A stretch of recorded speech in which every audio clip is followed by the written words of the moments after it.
개명을 많이 하잖아요. 아, 이름. 네. 네. 그 이름에 따라서 운명이 개척된다, 더 좋아진다. 뭐 저 같은 경우도 이름을 좀 한동안 너무 안 좋았던 시절이 있어가지고 이름 바꾸셨어요? 바꿨어요? 저는 원래 본명이 허정민이 아니고 딴 거였는데 아, 본명이 따로 있는데 본명을 바꾼 거예요. 그러니까 본명 방송 활동 자체. 이름 놔두고 그러니까 본명을 이제 바꿨는데 저도 그 각종 악재가 다 겹치는 거예요. 사기 당하고 오토바이 타다가 날아가가지고 다리 부러지고 또 어머니도 건강이 안 좋아하시고 막 엎친데 엎친 그래가지고 너무 답답해서 그냥 일단 철학관을 무작정 갔어요. 어떻게 해야 되나 물어보려고 미래에 대해서. 근데 그 분이 이름을 이름을 바꿔라. 너는 아. 이름이 그때 외자였거든요. 이름이 외자여서. 원래 허시는 외자가 많잖아요. 그렇죠. 왜냐면 외자여서 세자면은 복이 더 들어오는데 외자여가지고 남보다 하나가 더 안 들어오는 거다라고 말씀하시면서. 외자인데요. 예?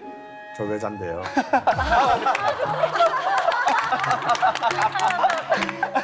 아무튼 사장님 개명하셔야 그래서 이름을 개명을 그 하라고 어디예요? 해가지고. 예? 저희 금호동에 있는 아무튼 그래서 이름을 개명을 한다는 게 명리학적으로 봤을 때 정말 운명을 바꾸는데 사실적인 효과가 있는 건지 그게 되게 궁금하거든요.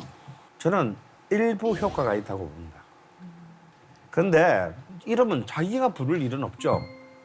뭐 보통 뭐 자기가 예를 들어서 문희경 씨가 희경이는요 이렇게 할 수는 있었지만 저 토할 것 같지 않습니까? 그 사람은.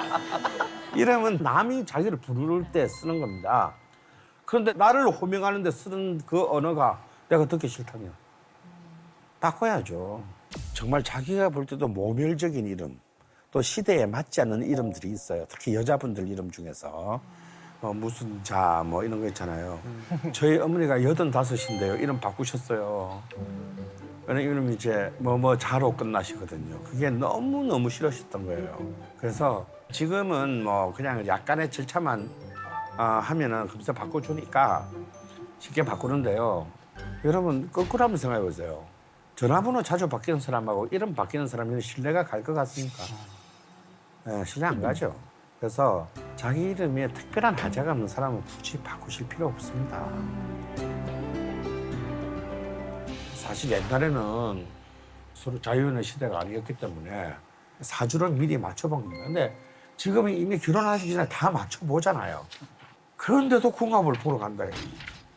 저는 이미 궁합을 보러 간다는 그 자체가 이미 잘 안 된 커플의 전형이라고 봅니다. 뭔가 미심쩍고 의심이 가니까 물어보는 거잖아요. 당대에서 제일 잘 나가는 부산의 이제 박도사님이 실제로 그런 말을 했어요. 이분도 제자가 많으신데 제자들이 다 독립해서 영업을 하다가 스승님 여기 우리가 다 이렇게 스님한테 배워서 나가서 영업을 해보니까 궁합을 보러 오는 젊은 사람들이 그렇게 많은데 왜 우리한테는 궁합 보는 법을 안 가르쳐 주셨나요? 왜 치사하게 자기만 알고 말이야. 그랬더니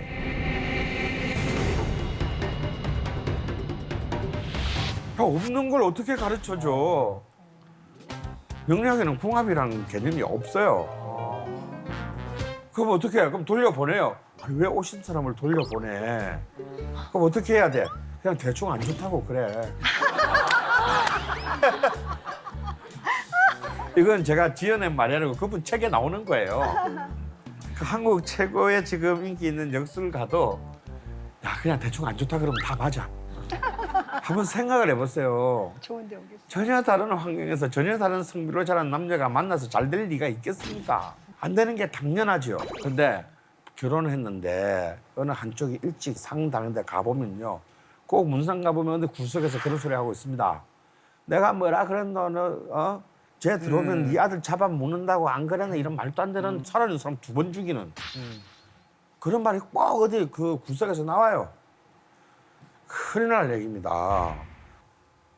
명리학은 궁합 이런 것을 말하는 것이 아니라 이 둘의 관계가 얼마나 더 가장 효율적으로 그 관계의 지속을 하기 위한 길을 만들어가는 것이 있는 것이지 이 관계는 좋은 관계, 이 관계는 나쁜 관계 이런 것을 결정하는 것이 아니다.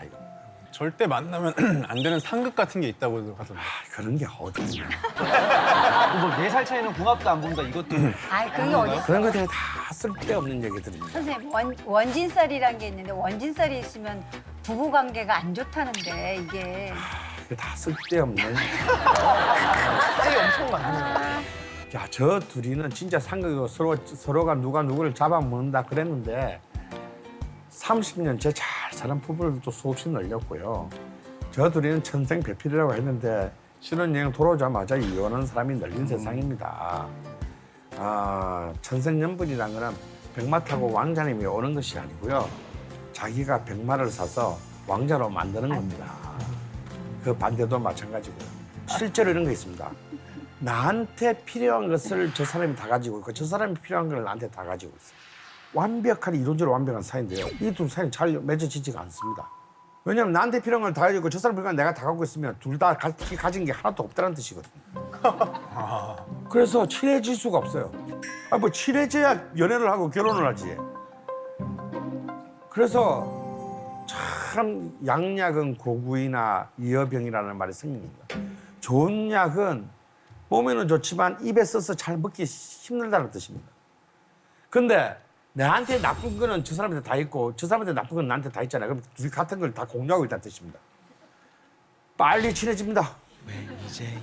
이런 경우는 와 우리가 어디 갔다 이제 와서 만났냐 그냥 막 바로 만나려 하자고 막 천생연분이 따로 없다. 알고 보면 천생 따로 없는 게 아니라 나쁜 성질이 똑같기 때문입니다. 바로 저 사람을 보면 내가 보이거든요. 얼마나 사랑스럽겠어요. 오래 못 갑니다. 그래서 참 사람의 관계라는 것이 이렇게 쉽고도 어렵다. 여러분은 사주를 본다 할 때 제일 궁금한 거는 무엇입니까?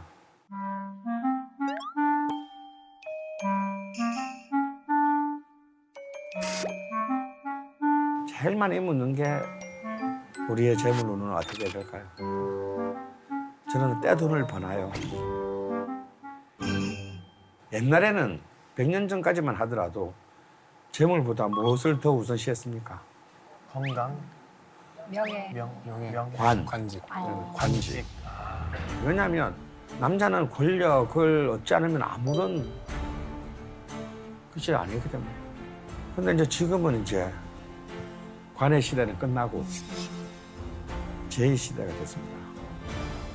명리학에서 말하는 재물이라는 것은요, 어떤 뜻이냐면 떼돈을 의미하는 것이 아니고 삶을 실현하기 위해서 필요한 재화를 내가 공급받을 수 있냐 없냐의 여부를 말하는 것입니다.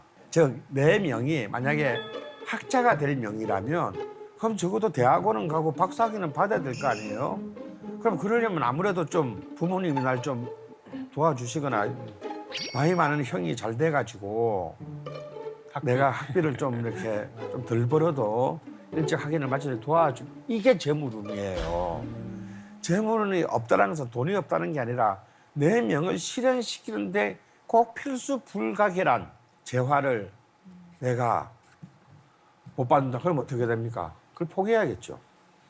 아니면 너무 긴 시간이 걸리든가. 왜냐면 한 학기 벌어서 한 학기 다니고 또 한 학기 알바하고 한 학기 다니고. 그럼 그렇게 경쟁해가지고는 그 경쟁자들과 싸워서 이길 수 있겠으면 힘들겠죠. 그게 재물운이에요, 여러분.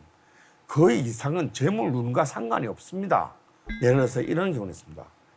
내가 편재가 강하다. 이런 사람들은 남의 돈을 만지는 직업을 하는 것이 참 좋습니다. 은행이나 증권회사에서 하루에 수백억을 만지는데 내 돈은 아니야. 이런 사람이 있어요. 나 자기는 내 돈이 아닌데 하루에 외환거래 하면서 몇백억 하면 퇴근할 때 기분이 그렇게 좋다는 거예요. 왜? 나는 그냥 큰 돈을 만져야만 되기 때문에.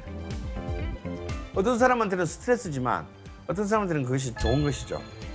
그래서 이제 이 편재라는 것은 몸에 지니지 않은 재물이라는 뜻입니다. 그럼 내 재산인데 몸에 지니지 못한다는 게 무슨 의미가 있냐? 왜 내 재산인데 왜 내가 몸에 지니는데 그게 안 돼? 여기에서요. 여러분 경주 최부자 집의 가훈을 마지막으로 여러분께 말씀드리고 싶어요. 우리나라는 그런 말이 있어요. 3대 부자가 없는 거야. 3대 부자가 되려면 그 전에 다 죽창에 찔려 죽어요. 일대 부자도 힘들어. 그런데 이런 3대 부자도 힘든 나라에서 경주 최씨는 12대의 부를 이루었습니다. 12대요. 거의 400년 가까운 시간을 부를 지켰어요. 그 13대 때 거지가 됐냐? 아닙니다. 마지막 12대 때요. 해방이 되고 난 뒤에 모든 재산을 정리해가지고 다 기부하고 평민으로 돌아갑니다. 근데 이 경주 최씨의 10개의 가훈이 있는데 핵심만 얘기하면 이런 겁니다. 절대 만석 이상의 재물을 쌓지 마라. 보통 재물을 쌓잖아요. 이걸 경계한 겁니다. 만석이 되면 욕심을 버려라. 나머지는 약자들에게 나눠주고 만석만 유지해라. 두 번째, 남자들은 공부를 하되 진사 이상의 벼슬을 하지 마라. 무슨 얘기냐? 권력과 재물을 동시에 가지지 말라는 뜻입니다. 진사는 뭐냐면 지방 향토직으로서 명예직이야. 그러니까 이제 다 봉사직이에요, 봉사직. 봉사나 하면서 살아라. 세 번째, 절대 흉년 때 땅을 늘리지 마라. 그냥 빌려주고 곡식으로 받아라. 네 번째, 아무리 부자라도 모든 나라의 가난을 구제할 수는 없어요. 그죠? 적어도 사방 백리 안에서는 굶주리는 사람이 없도록 해라. 자기 동네의 복지를 책임져라. 돈이 있습니다. 이것이 12대 부를 만든 법칙입니다. 누가 이 가훈을 만든지는 모르겠으나 정말 명리학적인 이해가 충실한 분이 만드신 것 같아요. 가장 좋은 재물은요. 내 꿈을 펼치는 데 필요 소요되는 그 자금만 딱 있는 재물이 가장 좋은 재물입니다. 여러분 하물며 3시간이면 끝나는 프로야구에 1위 팀과 꼴찌팀이 대결을 해도요. 꼴찌팀이 이길 수 있는 기회는 3번 온다고 합니다. 3시간이면 끝나는 야구에도 그러한데 적어도 90년 가까이 사는 인간의 인생에 그 3번의 기회는 안 오겠어요? 그래서 중요한 것은 내가 어떤 성과를 내었고 내 구자에 얼마의 돈이 찍혀 있으며 내 명함의 직함이 무엇이냐가 아니고요. 여러분의 삶을 완전 연소시킬 수 있는, 그래야 여러분이 가장 그득한 삶의 충만감을 느낄 수 있는 그 무엇입니다. 그 무엇은 다 달라요. 누가 만들어줄 수가 없습니다. 여러분이 스스로 찾는 수밖에 없겠죠.